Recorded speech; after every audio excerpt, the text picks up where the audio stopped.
हाँ सभी लोग समझिएगा। तो सबसे पहले क्या होता है कि जैसे ही तुम्हारे पास ये पॉजिटिव प्लेट नजर आती है, तो ये जो इलेक्ट्रॉन है वो तुम्हारे पास स्टार्ट, तुम्हारे पास क्या मूविंग, इलेक्ट्रॉन जो है मूव करना स्टार्ट कर देता है। इलेक्ट्रॉन जब तुम्हारे पास मूव करना स्टार्ट करेगा तो जरा समझिएगा, time t is equal to 0 पे प्लेट नंबर 1 पे लेट सपोज q अपॉन तुम्हारे पास, लेट सपोज तुम्हारे पास कितना चार्ज डेवलप हुआ, इस जगह पे चार्ज डेवलप हुआ 0.2 तुम्हारे पास कूलम पॉजिटिव, ठीक है, और प्लेट नंबर 2 पे डेवलप हुआ -2 तुम्हारे पास जो है कूलम नेगेटिव, ठीक है। फिर क्या होता है, time t is equal to t पे तुम्हारे पास इलेक्ट्रॉन और मूव करना स्टार्ट करते हैं, और मूव करना स्टार्ट करते हैं, यहाँ पे 0.6 कूलम आ जाएगा, इस पे तुम्हारे पास -0.6 कूलम आ जाएगा।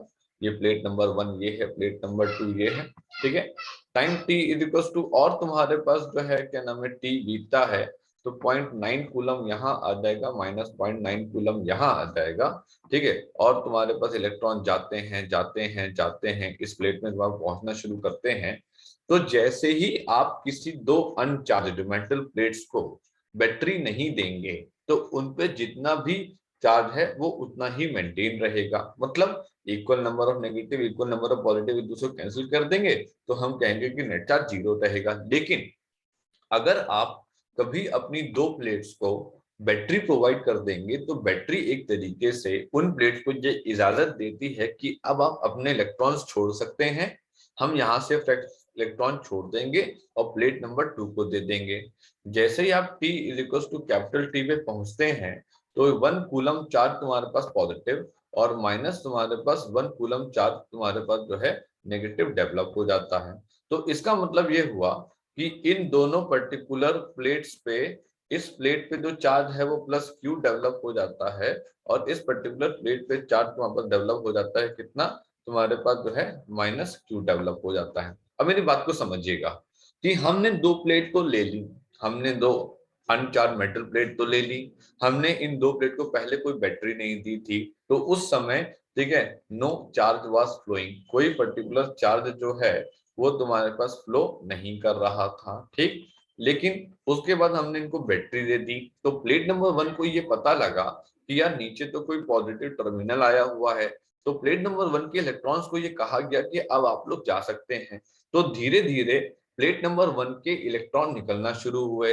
तो प्लेट नंबर 1 पे पहले 0.2 कूलम आया, फिर 0.6 कूलम आया, फिर 0.9 कूलम आया, और 1 कूलम आ गया। सेम तरीके से -0.2 कूलम प्लेट नंबर 2 पे आया होगा क्योंकि वहां पे नेगेटिव चार्ज जा रहे थे, फिर -0.6 कूलम आया होगा क्योंकि वहां नेगेटिव चार्ज जा रहे थे, -9 कूलम आया होगा, फिर पॉइंट नेगेटिव चार्ज जा रहे थे, फिर -1 कूलम आया होगा। इसका मतलब ये हुआ कि तुम्हारे पास जो कोई भी कैपेसिटर की प्लेट है वो झट से झटके में चार्ज नहीं हो जाती है, उसको चार्ज होने में समय लगता है। जैसे अपने फोन को चार्ज होने में समय लगता है, उसी तरीके से कैपेसिटर की प्लेट को चार्ज होने में समय लगता है।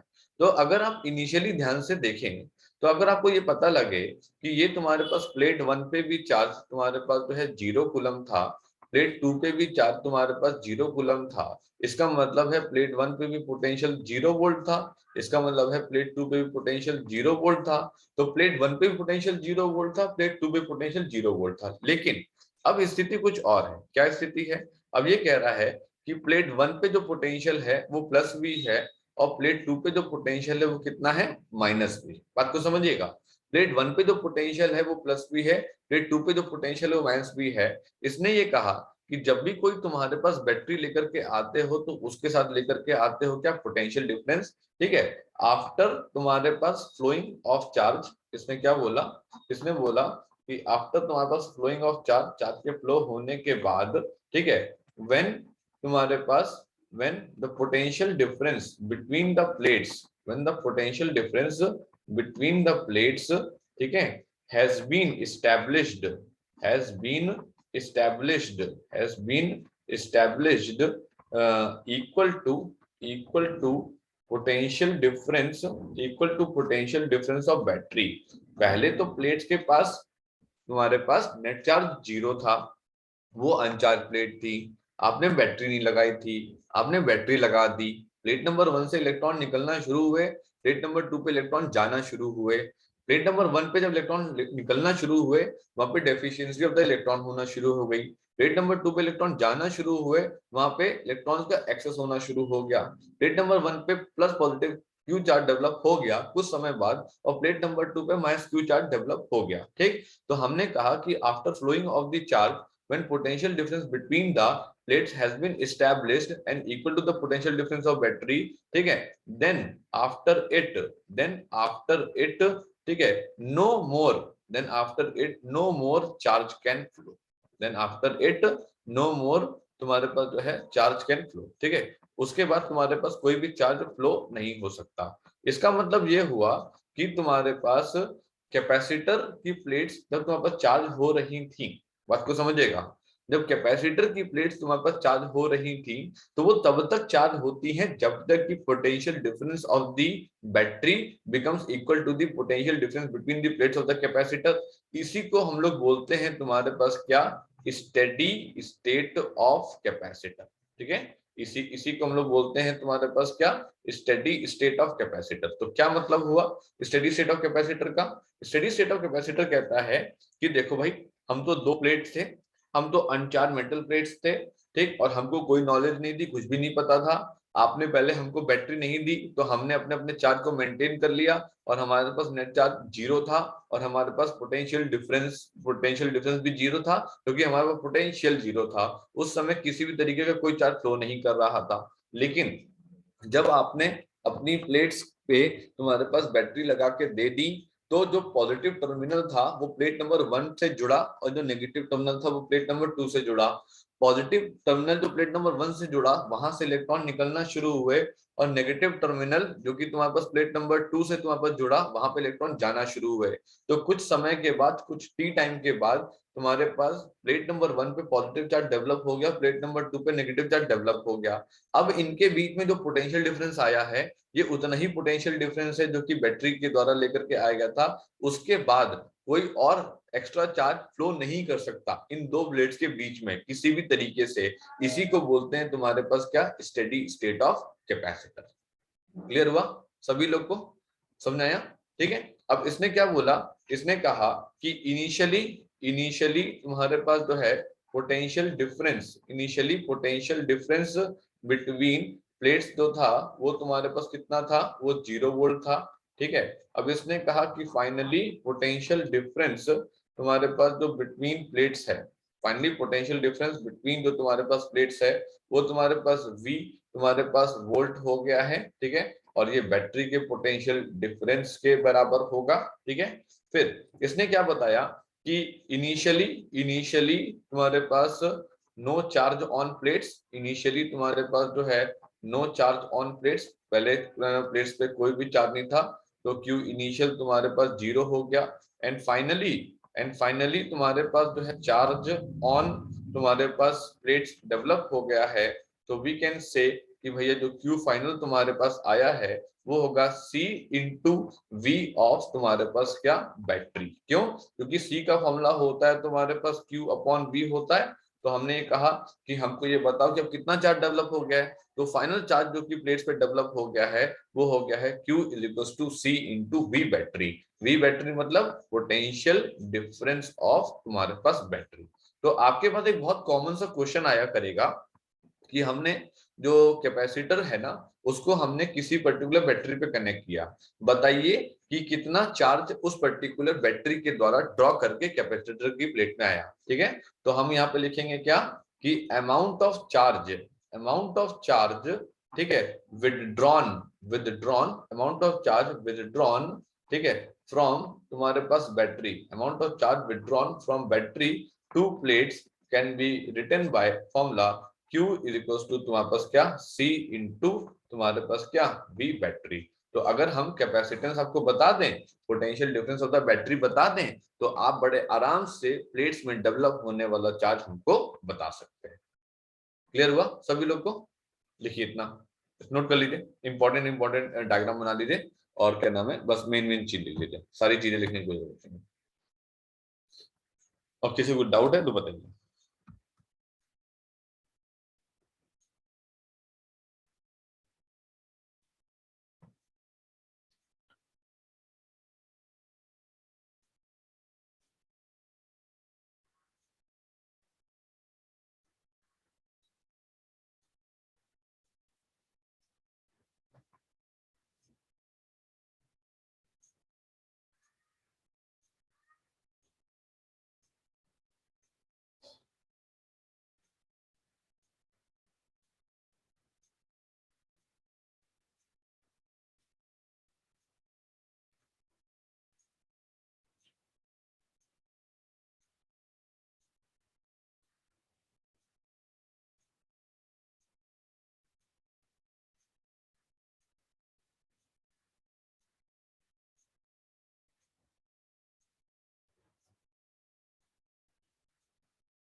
लिख लिया भैया, नीचे करें इसको।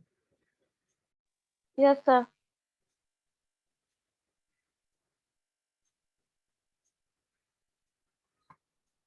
बस मेन चीज लिख लीजिए कि स्टेडी स्टेट का क्या मतलब होता है, उसको पॉइंट्स अपने हिसाब से लिख लीजिए कि एक बार तुम्हारे पास जो potential difference of the battery है, अगर वो particular potential difference between the plates of the capacitor establish हो जाएगा तो उसके बाद फर्दर चार्ज फ्लो नहीं करवाए जा सकते होंगे। ठीक है, तो इसको हम लोग बोलते हैं steady state of the capacitor, और ये आपको समझ में आना चाहिए क्योंकि ये अभी आगे बहुत सारे इंपॉर्टेंट जगह पे ये लगेगा, steady state of the capacitor.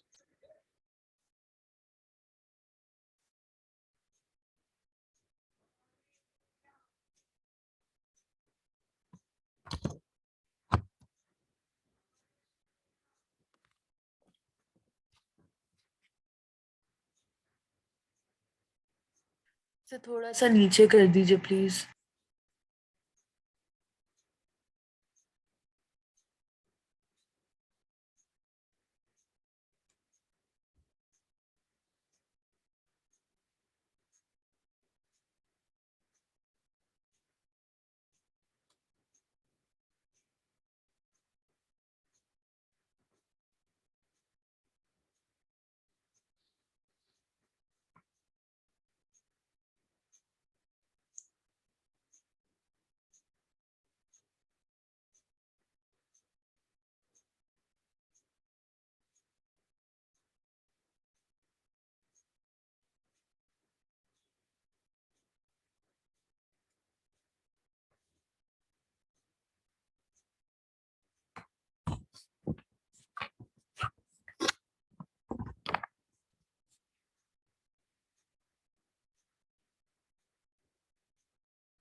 लिख लिया सभी लोगों ने, आगे बढ़े। Yes sir. ठीक, चलो नेक्स्ट है expression, expression for capacitance in PPC, PPC parallel plate capacitor. ठीक है, अब देखिएगा इसमें सिर्फ आपको रिजल्ट नोट करना है, मैं आपसे बस थोड़ा सा डिस्कशन करूंगा इसके अंदर, बहुत ज्यादा डिस्कशन करने के लिए नहीं है मेरे पास इसके अंदर कंटेंट। ये तुम्हारे पास दो प्लेट्स हैं कैपेसिटर की, ठीक है, ये तुम्हारे पास दो प्लेट्स हैं कैपेसिटर की, और इन दो प्लेट्स में ये प्लेट नंबर 1 है, ये प्लेट नंबर 2 है। ठीक है, हमें चाहिए एक्सप्रेशन, तो सिंपल सी बात है, हमने इसकी जो है स्पेसिंग को डी माना, ठीक है, और हमने इसके तुम्हारे पास एरिया को, हमने इसके एरिया को तुम्हारे पास जो है ए माना, तुम्हारे पास ए माना, ठीक है, और हमने ये कहा कि इस पे जो है पॉजिटिव चार्ज डेवलप होगा और इस पे जो है नेगेटिव चार्ज डेवलप होगा, कंसीडरिंग कि हमने इस पे पॉजिटिव तुम्हारे पास टर्मिनल लगाया हो और इस पे हमने नेगेटिव टर्मिनल लगाया हो। कोई दिक्कत तो नहीं है। अब मेरी बात को समझिएगा, मैंने कोई पर्टिकुलर पॉइंट पी पकड़ा, ठीक है, मैंने यहाँ पे क्यू नेट लिया होगा, ठीक है। अब आपको ये समझ में आना चाहिए कि ये जो तुम्हारे पास हम प्लेट की बात कर रहे हैं, this is equal to infinitely charged sheet, ठीक है, ये एक इनफाइनाइटली चार्ज्ड शीट की तरीके से बिहेव करेगा, ठीक है। ये हम कोई पॉइंट पी पकड़े हैं, so EP is equal to sigma upon तुम्हारे पास 2 एप्सिलॉन नॉट फॉर्मूला होता है, ये आपको बात पता है, ठीक है। अब हमने कहा कि तुम्हारे पास हम प्लेट ईपी पे निकालना चाह रहे हैं, तो ईपी पे हम निकालना चाह रहे हैं प्लेट नंबर 1 की वजह से, ठीक है, और प्लेट नंबर 2 की वजह से। तो देखो प्लेट नंबर 1 पे पॉजिटिव चार्ज है तो तुम्हारे पास E1 की डायरेक्शन किधर होगी, इधर होगी। प्लेट नंबर 2 पे नेगेटिव चार्ज है तो E2 की डायरेक्शन किधर होगी, इधर होगी। अगर हम ईपी की बात करें तो ये हो जाएगा कितना, सिग्मा अपॉन तुम्हारे पास 2 एप्सिलॉन नॉट, ये कितना हो जाएगा सिग्मा अपॉन 2 एप्सिलॉन नॉट, तो ये हो जाएगा 2 इंटू सिग्मा अपॉन तुम्हारे पास 2 एप्सिलॉन नॉट, तो ये हो जाएगा कितना सिग्मा अपॉन एप्सिलॉन नॉट, ठीक है। जो इलेक्ट्रिक फील्ड पॉइंट पी पे आएगा वो आ जाएगा सिग्मा अपॉन एप्सिलॉन नॉट। अब हम बात करते हैं आगे, बात को समझिएगा मेरी, ठीक। हमने कहा कि कैपेसिटेंस का फॉर्मूला क्या होता है। ठीक है, देखिए कैपेसिटी की आपको कभी जरूरत नहीं पड़ेगी, आपको कैपेसिटेंस की जरूरत पड़ेगी।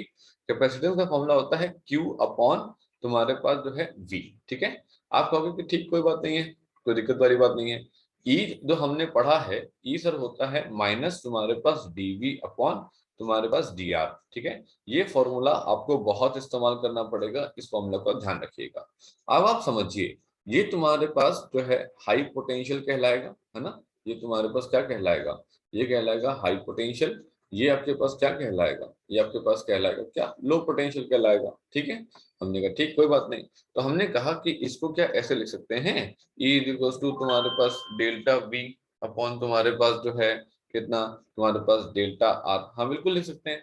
डेल्टा V में क्या लिखोगे, डेल्टा V में लिखेंगे तुम्हारे पास पोटेंशियल डिफरेंस तुम्हारे पास बिटवीन तुम्हारे पास 1 एंड तुम्हारे पास 2, ये लिखेंगे। ठीक है, और डेल्टा आर में क्या लिखेंगे, हम लिखेंगे तुम्हारे पास स्पेसिंग तुम्हारे पास बिटवीन तुम्हारे पास प्लेट लिखेंगे। ठीक है, अब ये सब कोई दिक्कत नहीं है। अब delta V can written as B, that is potential difference, and delta R can written as D. ठीक है, सो वी की वैल्यू को लिखा जा सकता है क्या, E इंटू डी। ठीक है, E क्या लिखा जा सकता है, सिग्मा अपॉन तुम्हारे पास एप्सिलॉन नॉट इनटू डी। अब मैं बात को समझिएगा, सिग्मा क्या होती है, सरफेस चार्ज डेंसिटी, वो कितना होता है, चार्ज अपॉन एरिया। सिग्मा क्या होती है, surface charge density, charge upon area होता है। तो इससे क्या लिख सकते हैं, क्यू अपॉन तुम्हारे पास ए एप्सिलॉन नॉट इनटू तुम्हारे पास डी। तो इसका मतलब ये हुआ कि हमने v को लिख पाया क्या, v को हमने लिख पाया q इंटू तुम्हारे पास d अपॉन कितना, ए एप्सिलॉन नॉट, ये हमने v को लिख पाया। ठीक, अब हम आते हैं जरा कैपेसिटेंस के फॉर्मूले पे। तो C इज इक्वल्स टू होता है क्या, Q अपॉन V होता है। ठीक है, Q तुम्हारे पास ये लिखा हुआ है, V की वैल्यू लिखी हुई है Q into D upon A epsilon naught. Q से Q कैंसिल हो गया, तो ये आ गया A epsilon naught upon D. ठीक है, so now C is equals to हो गया है ए एप्सिलॉन नॉट अपॉन तुम्हारे पास डी। ठीक है, अब समझिएगा, जो तुम्हारे पास हमने अभी ऊपर पढ़ा था, कहाँ पे, अभी हम लोगों ने ऊपर तुम्हारे पास यहाँ पे जो हम लोग कंडक्टर के बारे में पढ़ रहे थे ना, तो हम लोगों ने यहाँ पे पढ़ा था कि C इज इक्वल्स टू तुम्हारे पास 4 पाई एप्सिलॉन नॉट R आ रहा है। ये क्या है, और अभी हम क्या पढ़ रहे हैं, देखिए भैया, ये जो आप पढ़ रहे हो, ये एक आइसोलेटेड स्फेरिकल कंडक्टर के बारे में पढ़ रहे हो। मतलब कि हम तुमको सिर्फ एक सिंगल कंडक्टर दे देंगे हैं, और हम तुमको कोई दूसरा कंडक्टर नहीं बताएंगे। हम तुमको कोई एक सिंगल कंडक्टर दे देंगे, और हम तुमको कोई प्लेट नहीं देने वाले, कोई सिलेंडर विलेंडर नहीं देने वाले, सिंगल कंडक्टर दे देंगे। कह देंगे ये फलाना तुम्हारे पास कंडक्टर है बेटा, ये इसका रेडियस R है, और ये इस मीडियम में रखा है या एयर और वैक्यूम में रखा है। तो तुमको C is equals to 4 pi epsilon naught R लगाना होगा। बात को समझिएगा, ठीक है। यहाँ पे आप कहोगे कि C is equals to Q upon V होता है, बात तो सही है, C is equals to Q upon V होता है, तो ये नहीं लगा सकते हैं। अरे तुम खुद ही देखो, C is equals to Q upon V से ही तो तुमने इसको सॉल्व किया है, तभी तो तुम C is equals to 4 pi epsilon naught R लाए हो। तो कंफ्यूज मत होइएगा, पहले अपन लोगों ने C is equals to 4 pi epsilon naught R पढ़ा है, जो कि एक आइसोलेटेड स्फेरिकल कंडक्टर का फॉर्मूला है। अब हम लोग पैरेलल प्लेट कैपेसिटर पढ़ रहे हैं, जिसका फॉर्मूला क्या है, C is equals to A epsilon naught upon D। तो पहली बात, ये तुम्हारे पास डिपेंड किस पे करता है, C डिपेंड करता है तुम्हारे पास किसका, एरिया ऑफ तुम्हारे पास प्लेट्स पे डिपेंड करता है। एरिया ऑफ प्लेट कितना है कैपेसिटर का। दूसरा, ये तुम्हारे पास डिस्टेंस बिटवीन प्लेट पे डिपेंड करता है। ठीक है, ये तुम्हारे पास डिस्टेंस बिटवीन तुम्हारे पास प्लेट्स पे डिपेंड करता है। तीसरी बात, ये तुम्हारे पास मीडियम पे डिपेंड करता है। ये तुम्हारे पास किस पे डिपेंड करता है, मीडियम तुम्हारे पास बिटवीन जो है प्लेट्स पे डिपेंड करता है। इसका मतलब ये हुआ कि कैपेसिटर का ये कहना है कि देखो, हम तुम्हारे पास एरिया ऑफ द प्लेट पे डिपेंड करते हैं, हम डिस्टेंस बिटवीन द प्लेट पे डिपेंड करते हैं, हम मीडियम बिटवीन द प्लेट पे डिपेंड करते हैं। ये बात किसके लिए हो रही है, पीपीसी के लिए हो रही है। ठीक है, C does not depend upon, C does not तुम्हारे पास डिपेंड अपॉन, सी किस पे डिपेंड नहीं करता है, सी डिपेंड नहीं करता है किस पे, charge on the plates, charge on तुम्हारे पास प्लेट्स कितनी है। ठीक है, और तुम्हारे पास पोटेंशियल डिफरेंस बिटवीन, पोटेंशियल तुम्हारे पास डिफरेंस बिटवीन तुम्हारे पास प्लेट्स पे डिपेंड नहीं करता। अब तुम कहोगे कि ये कैसे पॉसिबल है, ठीक, आप ये कह रहे हो कि सी तुम्हारे पास क्यू पे डिपेंड नहीं करता और बी पे डिपेंड नहीं करता। हाँ, इसलिए नहीं करता क्योंकि जैसे ही तुम्हारे पास Q बढ़ता है वैसे ही तुम्हारे पास V बढ़ जाता है, जैसे ही तुम्हारे पास Q घटता है वैसे ही तुम्हारे पास Q घट जाता है। ये लोग हमेशा तुम्हारे पास जो है साइमल्टेनियस ऑपरेशन करते हैं। साइमल्टेनियस ऑपरेशन का क्या मतलब होता है? साइमल्टेनियस का मतलब ये हुआ कि एक बढ़ेगा Q तो V भी बढ़ जाएगा, Q भी घटेगा तो V भी घट जाएगा। मतलब मान लो कि अगर Q 20 है और V 10 है, तो Q अगर 40 हुआ तो V 20 हो जाएगा, Q अगर 80 हुआ तो V 40 हो जाएगा, Q अगर 160 हुआ तो ये 80 हो जाएगा। ये भी तुम्हारे पास Q दे रहा है, ये भी 2 दे रहा है, ये भी 2 दे रहा है, ये भी 2 दे रहा है, तो C फिर Q और V पे डिपेंड कहाँ कर रहा है? वो तो हमेशा कांस्टेंट आ जा रहा है। इसका मतलब ये हुआ कि C charge on the plates of the capacitor पे डिपेंड नहीं करता है, C potential difference between the plates of the capacitor पे डिपेंड नहीं करता है, C area of the plates पे डिपेंड करता है, डिस्टेंस बिटवीन द प्लेट्स पे डिपेंड करता है, मीडियम बिटवीन द प्लेट्स पे डिपेंड करता है, चार्ज ऑन द प्लेट्स पे डिपेंड नहीं करता है, potential difference between the plates of the capacitor पे डिपेंड नहीं करता है। कारण ये है कि ये लोग साइमल्टेनियस ऑपरेशन कर ले जाते हैं। क्यू बढ़ा तो वी बढ़ा, क्यू घटा तो वी घटा, अब ऊपर वाला बढ़ेगा नीचे वाला भी बढ़ जाएगा, ऊपर वाला घटेगा नीचे वाला भी घट जाएगा, तो सी रहेगा हमेशा कांस्टेंट। इसलिए इस बात को ध्यान रखना, डिपेंडेंसी के लिए 3 लोग और नॉन डिपेंडेंसी के लिए 2 लोग होंगे। क्लियर हुआ? ठीक है, लिखिए इसको।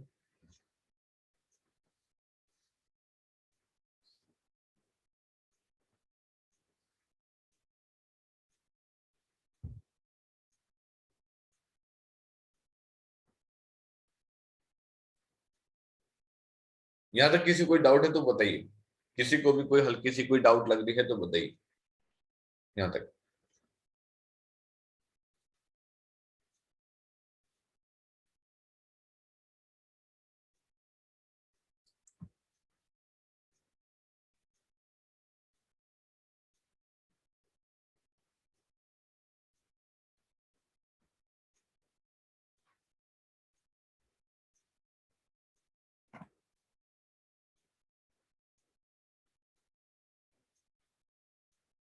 पर क्या आया बेटा समझ में? यहां तक समझ में आया? इसे तो 12th में था हम लोग के। इसमें तो मैं कुछ अभी नया इसमें मतलब बताया नहीं, सब सब 12th का ही, मतलब बेस तो 12th का ही चलेगा पहले, फिर आगे पार्ट जो अब आएगा, जो क्वेश्चंस आएंगे, जो न्यूमेरिकल्स आएंगे, जो वो हायर लेवल पे जाएंगे इसके अंदर, कैपेसिटर के अंदर।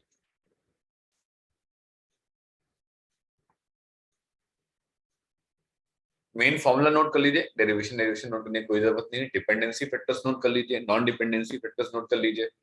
ठीक है,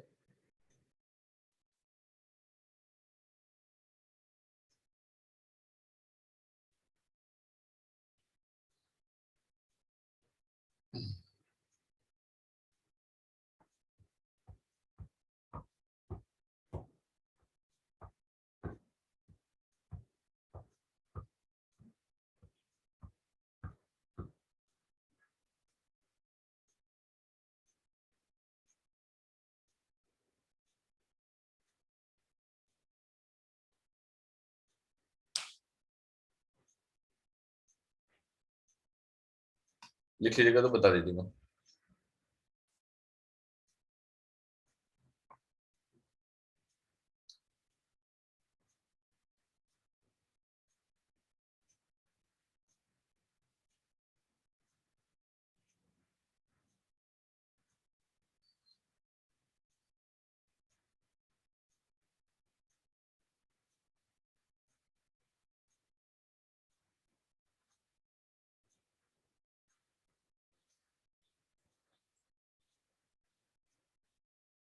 लिख लिया?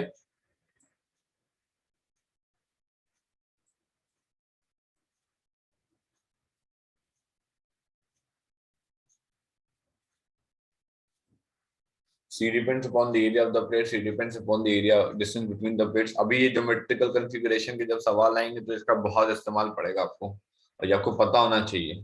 वो 3-4 स्टेटमेंट दे देगा जिसमें एक चार्ज को वेरी कर रहा होगा, आपसे डिपेंडेंसी पूछ लेगा तो आपको बताना पड़ेगा कि वो डिपेंड नहीं करता है। ठीक है, एरिया पे डिपेंड करता है, डिस्टेंस पे डिपेंड करता है, मीडियम पे डिपेंड करता है, पर वो चार्ज पे डिपेंड नहीं करता, नो पोटेंशियल डिफरेंस प्लेट्स पे डिपेंड नहीं करता।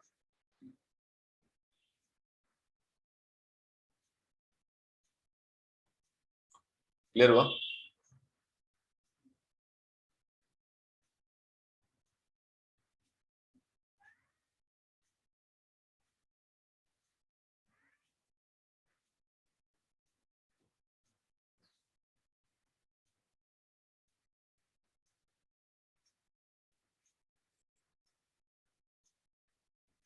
क्लियर हो गया? आगे बढ़े।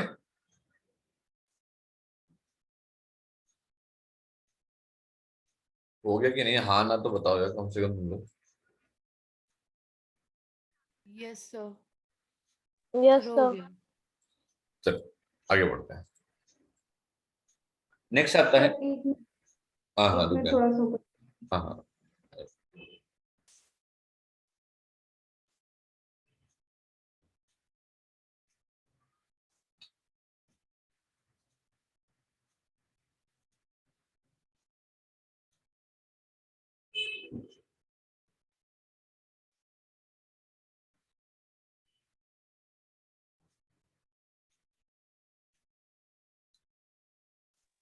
हो गया सर।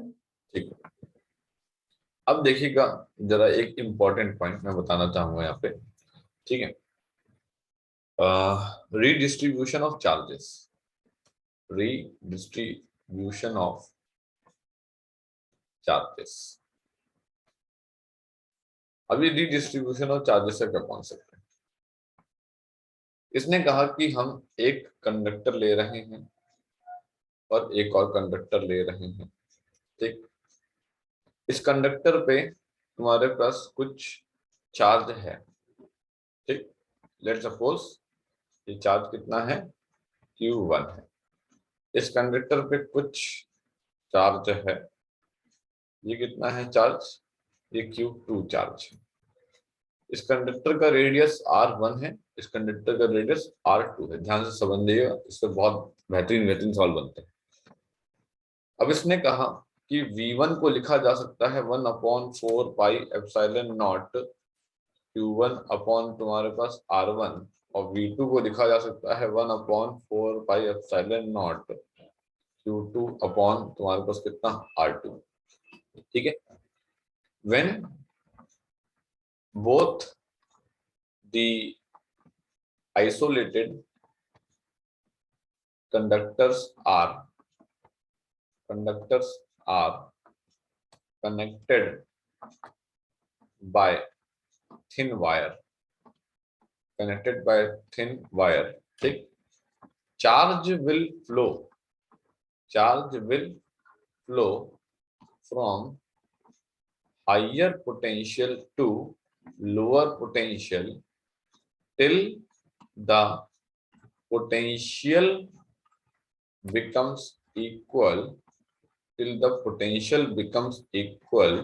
ठीक, till the potential becomes equal, not the charge becomes equal,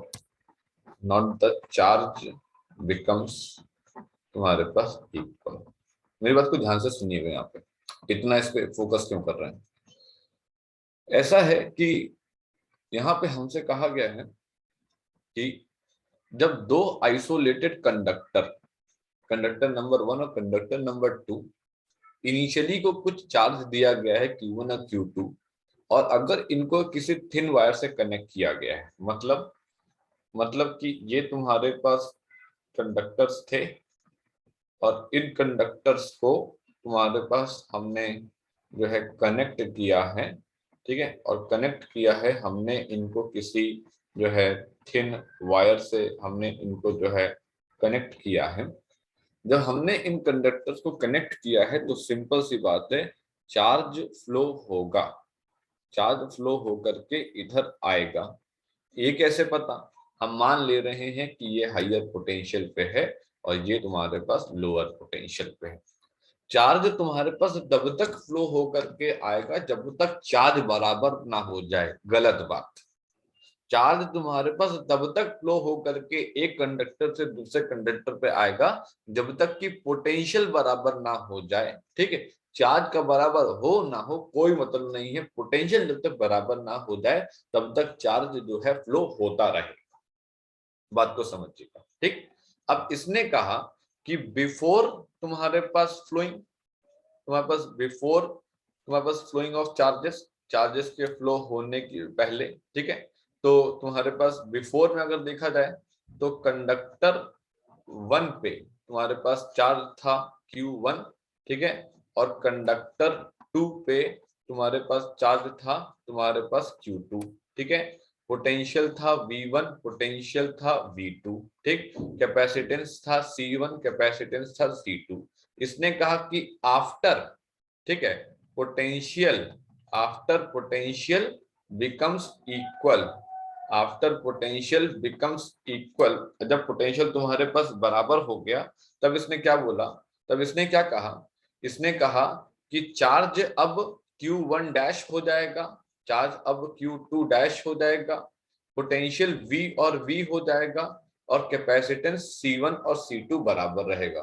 कोई मुझे ये बता सकता है मैंने कैपेसिटेंस C1 और C2 बराबर क्यों रखा, जबकि मैंने चार्ज को तो मैंने डैश लगा दिया, मैंने पोटेंशियल को वेरी कर दिया, पर मैंने कैपेसिटेंस को मैंने कुछ नहीं कहा, ऐसा क्यों हुआ? कोई बताएगा क्या? भाई मैंने क्या किया, दो आइसोलेटेड कंडक्टर लिए, उन दो आइसोलेटेड कंडक्टर को मैंने एक तार से टच करा दिया, मैंने कहा कि हायर पोटेंशियल पे एक कंडक्टर होगा, एक लोअर पोटेंशियल पे होगा, अगर हायर पोटेंशियल लोअर पोटेंशियल दो अलग अलग पोटेंशियल हैं तो चार्ज फ्लो करेगा, ठीक, चार्ज फ्लो कर गया, चार्ज फ्लो करने के बाद तब तक चार्ज फ्लो होगा जब तक पोटेंशियल बराबर नहीं हो जाते, चार्ज का बराबर होना ये शर्त नहीं मानी जाएगी। लेकिन मैंने कैपेसिटर को, कैपेसिटेंस को वेरी नहीं किया, क्यों, क्यों नहीं किया? तो क्योंकि वो उस पे डिपेंड नहीं करता है। हाँ, क्योंकि capacitance of the conductor charge और पोटेंशियल पे डिपेंड नहीं करते हैं।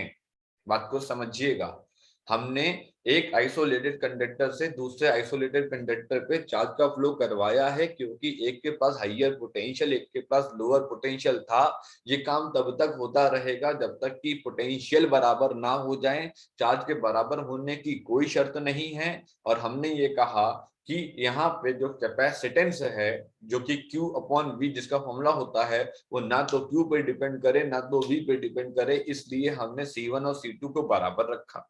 अब मेरी बात को आप ध्यान से सुनिएगा। अब अगर मैं आपसे कहता हूं यहाँ पे कि बेटा ठीक है, Q1 को मैं यहाँ पे लिखना चाहता हूँ C1, तुम्हारे पास V1, Q2 को मैं यहाँ पे लिखना चाहता हूँ C2 और V2, ठीक है, तो मैं यहाँ पे लिखना चाहूंगा Q1 डैश को तुम्हारे पास C1, तुम्हारे पास V, और Q2 डैश को मैं लिखना चाहूंगा C2 और तुम्हारे पास V, ठीक है। देखो पहले टोटल चार्ज इन सिस्टम कितना था, टोटल चार्ज ऑफ तुम्हारे पास टू कंडक्टर्स कितना था, total charge of two conductors पहले कितना था सर, पहले था Q1 प्लस तुम्हारे पास Q2, ठीक है। इसने कहा कि आफ्टर फ्लोइंग, इसने कहा तुम्हारे पास आफ्टर फ्लोइंग टोटल चार्ज कितना होगा, आफ्टर फ्लोइंग टोटल चार्ज होगा तुम्हारे पास Q1 डैश प्लस तुम्हारे पास Q2 डैश। इस बात का ध्यान रखना, जब तुम्हारे पास दो अलग अलग आइसोलेटेड कंडक्टर आपस में किसी तार से जुड़ जाएंगे तो उन पर्टिकुलर कंडक्टर्स के बीच में चार्ज का आदान प्रदान, इंपोर्ट एंड एक्सपोर्ट होगा। ये तब तक होगा जब तक कि पोटेंशियल बराबर नहीं होगा। मैंने क्या ये कहा कि तुम्हारे टोटल सिस्टम के चार्ज में कोई नुकसान होगा? नहीं। टोटल सिस्टम का चार्ज पहले Q1 प्लस Q2 था, लेट सपोज तुम्हारे पास क्या नाम है 50 कूलम और तुम्हारे पास जो है 40 कूलम था। अब तुम्हारे पास ये तुम्हारे पास 52 कूलम और तुम्हारे पास 38 कूलम होगा। 50 प्लस 40 पहले भी कितना होता था 90, और 52 प्लस 38 अब भी तुम्हारे पास कितना होता है, अब भी होता है तुम्हारे पास 90। इसका मतलब ये हुआ कि चार्ज इज ऑलवेज कंजर्व्ड। इसका मतलब क्या हुआ कि charge is always conserved, charge हमेशा जो है कंजर्व रहता है। मतलब Q1 प्लस Q2 तुम्हारे पास जो है बिफोर है, और तुम्हारे पास Q1 dash plus Q2 dash तुम्हारे पास क्या है, तुम्हारे पास जो है आफ्टर है। बात को समझिएगा, Q1 प्लस Q2 तुम्हारे पास बिफोर है और Q1 dash plus Q2 dash तुम्हारे पास आफ्टर है। चार्ज कंजर्व रहता है, ठीक है ना। लेकिन बट चार्ज ऑफ तुम्हारे पास individual conductors, charge of individual conductors, ठीक है, चार्ज ऑफ इंडिविजुअल कंडक्टर्स तुम्हारे पास में वेरी। क्या मतलब हुआ इस बात का? मतलब हुआ कि तुम्हारे पास जो तुम्हारे पास क्या नाम है कंडक्टर नंबर 1 था उसके पास कोई चार्ज था, कंडक्टर नंबर 2 के पास कोई चार्ज था, इनका पोटेंशियल अलग थे। इस वजह से जब आपने कोई तार कनेक्ट किया होगा तो इनके बीच में चार्ज का लेना देना हुआ होगा। तो हमने टोटल सिस्टम का चार्ज जब देखा तो हमको पता लगा कि पहले वो 90 कूलम था, हमने बाद में देखा तो हमें पता लगा फिर से वो 90 कूलम था, तो पहले भी 90 कूलम था और बाद में भी 90 कूलम था। तो इसका मतलब ये हो गया कि टोटल चार्ज तुम्हारे पास जो है वो कंजर्व रहेगा। ठीक, अब बात आती है तुम्हारे पास कि इंडिविजुअल चार्जेस के बारे में बात करते हैं। हमने कहा ठीक है इंडिविजुअल चार्ज के बारे में बात करते हैं।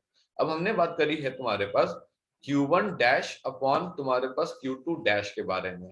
इसको हम लिख सकते हैं C1V अपॉन तुम्हारे पास C2V, V और V कैंसिल हो गया, तो ये हो गया 4 पाई एप्सिलॉन नॉट तुम्हारे पास R1, ये हो गया है 4 पाई एप्सिलॉन नॉट R2, ये दोनों कैंसिल हो गए तो ये हो गया R1 अपॉन R2। ठीक है, अब मान लो कि अगर तुम्हारे पास ये दोनों कंडक्टर सिमिलर होते, ठीक है, अगर तुम्हारे पास ये दोनों कंडक्टर्स तुम्हारे पास सिमिलर कंडक्टर्स होते, यदि ये सिमिलर कंडक्टर्स होते तो सिंपल सी बात है R1 को मैंने R2 लेना था, उस स्थिति में Q1 डैश Q2 डैश के बराबर हो जाता। क्यों? क्योंकि Q1 डैश और Q2 डैश का रेशो कितना आ गया, 1 हो गया। लेकिन अगर तुम्हारे पास R1 R2 से ज्यादा होता तो Q1 डैश तुम्हारे पास Q2 डैश से ज्यादा होता। अगर R1 तुम्हारे पास R2 से कम होता, अगर R1 तुम्हारा R2 से कम होता तो Q1 डैश तुम्हारे पास Q2 डैश से कम होता। इसका मतलब ये हुआ कि तुम्हारे जो चार्जेस हैं वो फ्लो होने के बाद कंडक्टर्स पे बराबर हो भी सकते हैं और बराबर नहीं भी हो सकते हैं। बराबर कब हो सकते हैं? बराबर तब हो सकते हैं सर जब तुम्हारे पास रेडियसेस आपस में बराबर हो, और तुम्हारे पास बराबर नहीं होंगे जब रेडियसेस तुम्हारे पास बराबर नहीं हो। इसका मतलब ये हुआ कि अगर आपके रेडियस बराबर नहीं होंगे तो चार्जेस बराबर नहीं होंगे, और अगर आपके रेडियस बराबर होंगे तो जो चार्ज डेवलप हुआ है वो बराबर हो जाएंगे। तो इसमें मुख्य बात जो समझने वाली है वो ये है कि जब भी तुम्हारे पास दो आइसोलेटेड कंडक्टर्स को हम लोग आपस में कनेक्ट करेंगे तो उन दो आइसोलेटेड कंडक्टर के बीच में चार्ज तब तक फ्लो होगा जब तक कि पोटेंशियल बराबर नहीं हो जाता। एक बार पोटेंशियल बराबर हो गया उसके बाद चार्ज फ्लो नहीं होगा। इस काम में जो चार्ज टोटल सिस्टम का रहता है पहले और बाद में वो कंजर्व रहता है, वो चेंज नहीं होता। इट इज दी तुम्हारे पास charge on the individual conductor जो कि चेंज हो सकते हैं, डिपेंड करता है कि रेडियस बराबर है या रेडियस बराबर नहीं। ठीक है, जरा 5 मिनट के लिए रिज्वाइन कर लीजिए फिर बंद कर देते हैं। ठीक है, 5 मिनट के लिए बस रिज्वाइन कर लीजिए जरा।